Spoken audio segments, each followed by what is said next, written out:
When I was in high school, my friends and I had a particular pastime. Like any teenage delinquent, we liked to cause trouble. We weren't vandals, we didn't deal drugs, and we certainly didn't bully kids in school. No, we liked to scare the living shit out of new parents by hacking their baby monitors. We were insufferable little punks who thought we were too good to get caught, and that our little acts of mischief would go unpunished. That is, one night, however, I learned my lesson and realized that I wasn't quite as bulletproof as my tremendous adolescent ego made me out to be. Dimitri, Kurt, and I went to the same school, shared many of the same classes, and hung out almost every evening after chow time. We watched prank shows, played video games, talked about who had the nicest rack in school. One evening, we were trading scary stories at the park. Kurt shared the classic story about the single mother who heard a haunting voice on her baby monitor. Like most horror stories, it sounded like total bullshit. But Dimitri told us it had happened to his mom once, on her own monitor. She'd heard a neighbor singing to her baby. Apparently, it was possible to accidentally tap into someone else's frequency. In an instant, a light bulb turned on in each of our heads. And when you're close enough to someone, you don't need words to know what that person is thinking. And we could tell what we were thinking the exact same thing. We were gonna buy a baby monitor and screw with people. Pardon the pun, but hacking a baby monitor is child's play. All you need to do is find a device on the same frequency as yours. Never one to do things half-ass. I purchased a high-end monitor with a frequency dial so we could prank as many targets as possible. The following night, we took to our bikes, roamed the neighborhood, and found our first victim. We could see the nursery from the suburban home's second-floor window. Dimitri grabbed the baby monitor and began tuning it to different frequencies, until we heard breathing. I remember feeling excited as our plan finally came to fruition. Dimitri pressed the button and began exhaling heavily into the receiver. "Your little girl was delicious," he murmured, using a demonic voice. The light in the master bedroom turned on almost immediately, and we heard a shrill scream. Laughing our asses off, we quickly rode down the street so we wouldn't get caught. We repeated the prank several times over the course of the following weeks, each taking turns talking through the monitor. Not wanting anyone to get wise to our little game, we chose different houses every time. People's reactions were priceless. Some mothers would reply in a panic, others seemed to know it was a hoax and told us to shut up, and one poor woman even started sobbing uncontrollably, begging us not to hurt her baby. I feel bad about that last one now that I'm older, but it was hilarious to me back then. My friends and I mimicked her high-pitched bawling and desperate cries for mercy for weeks afterwards. Yeah, we were royal dicks. Karma's a bitch, and I got what was coming to me one night. Kurt and Dimitri were busy studying for their midterms, so I went out on my own. By then, we'd gotten pretty much everyone in the surrounding area, so I decided to venture off across town into unfamiliar territory. Finding a target wasn't difficult, you just had to look for cars with baby seats, houses with overly colorful cartoon-themed curtains, or toys left in the yard. I came across a house that fit all three criteria, and parked my bike out of view. Playing with the tuner, I eventually found the right frequency. I could hear the sound of the baby snoring very lightly. A devious little smirk pushed its way into my lips, and my heart began pounding with excitement. It was my time to shine. "I am watching," I whispered into the monitor, using the creepiest voice I could muster. The house remained dark and lifeless. I figured the homeowners hadn't heard me. "I stand over your bed watching, waiting. I will get you," I said louder this time. Nothing. Just the sounds of crickets chirping and the occasional dull roar of a car driving down the street. It was a little odd. Parents usually reacted much quicker than that. I began feeling a little nervous and somewhat exposed. You know, like when you suddenly realize some creeper's gawking at you? It was getting late, and I had taken a long bike ride home. Just as I was about to give up and leave, I heard a strange, moist, gurgling sound coming from the monitor.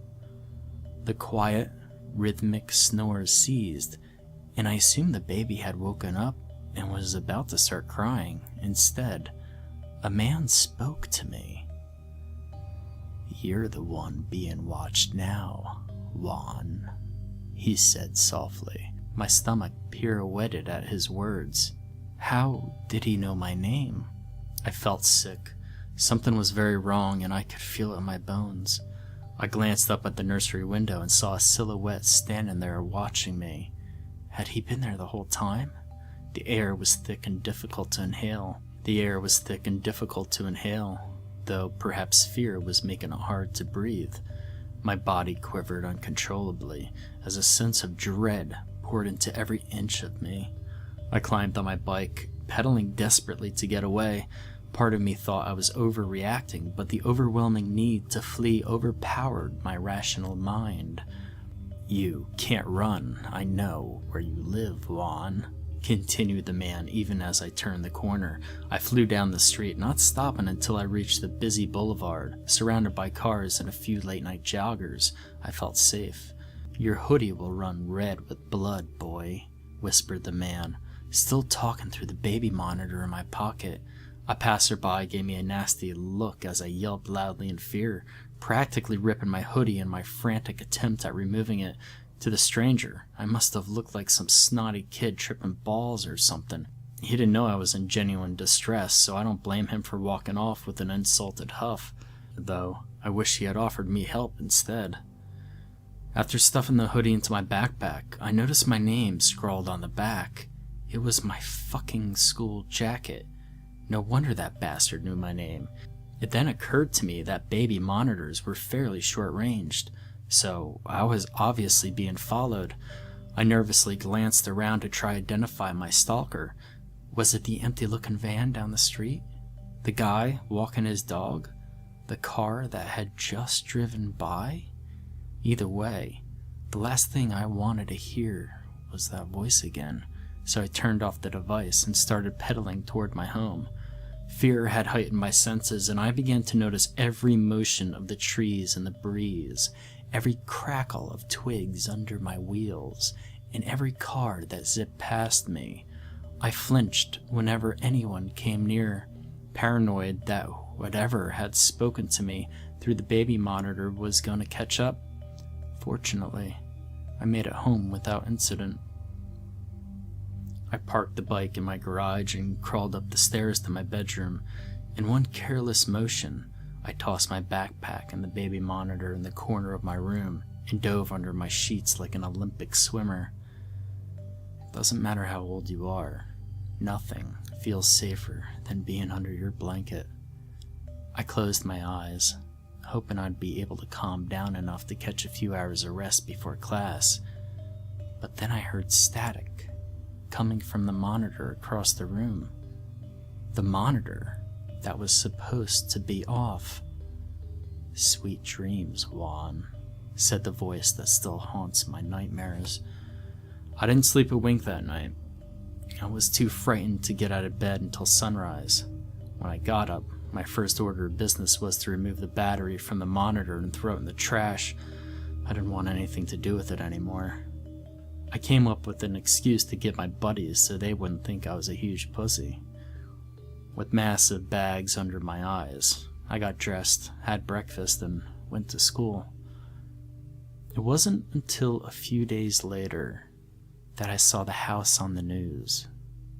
In an interview, a police officer explained that the small family who had been living in the house had been found in their beds, necks slit wide open.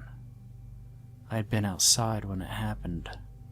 The killer had heard me on the baby monitor and decided to fuck with me. It was definitely a wake-up call, and I thank my lucky stars I hadn't gotten the shit murdered out of me. I was too busy feeling thankful that I survived to feel bad about the family that hadn't. Empathy, like wisdom, comes with age. Now that I'm an adult with a wife and daughter, I truly understand the consequences of my actions and the severity of the situation I put myself in as tremendously stupid teenage boy. That dreadful night, I thought I reached the epitome of fear, but it was just the tip of the iceberg.